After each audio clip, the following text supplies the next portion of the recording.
Today, we are diving into 3 stories that do something truly unsettling. They take the one place you're supposed to feel completely safe, your own backyard, and just flip it, turning it into the backdrop for an absolute nightmare. So, really, how safe is your own backyard? I mean, we always think of danger as being out there, right? Somewhere else entirely.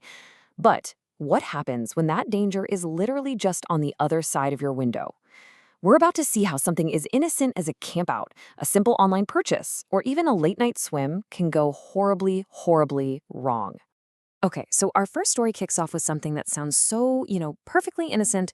We've got 2 brothers, Chris and Scott, and they decide to do that classic childhood thing, camp out in their own backyard.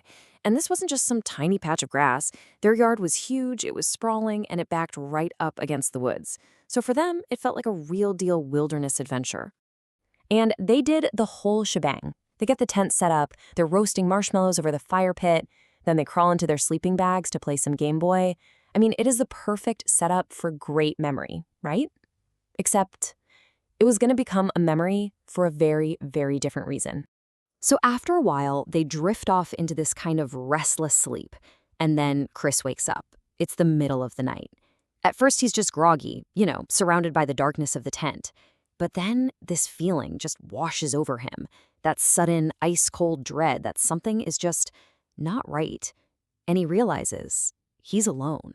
He glances over to where his older brother, Scott, is supposed to be, but all he sees is an empty sleeping bag.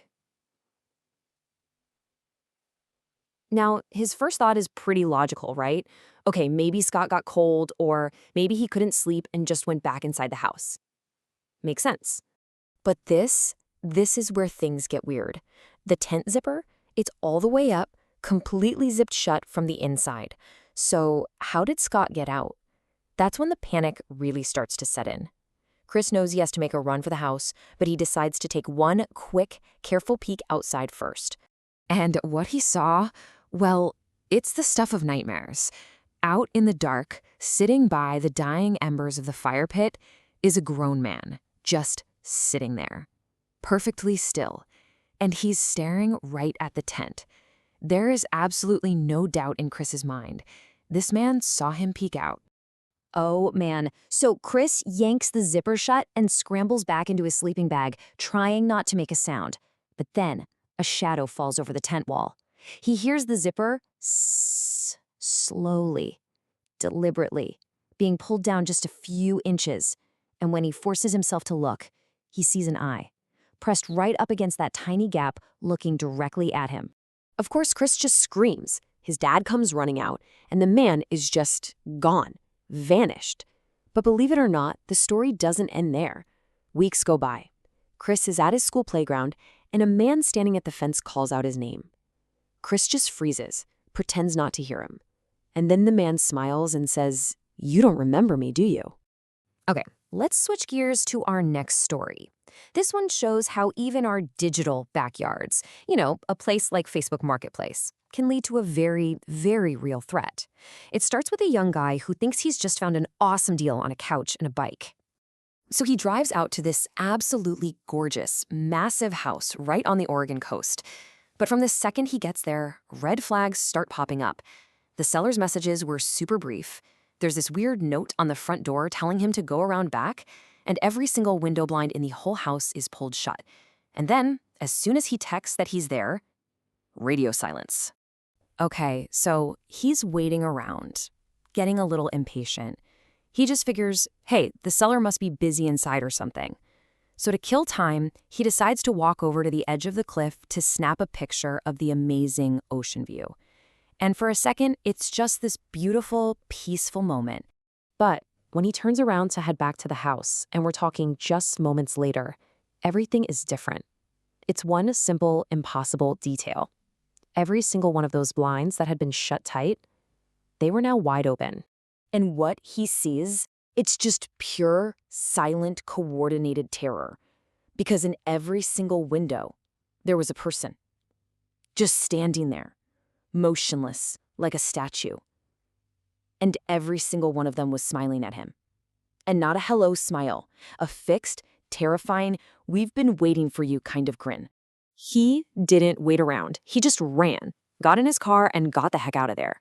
Later on, he actually managed to track down the real owner of the house, who confirmed the most horrifying part of all this. He wasn't even in town that day.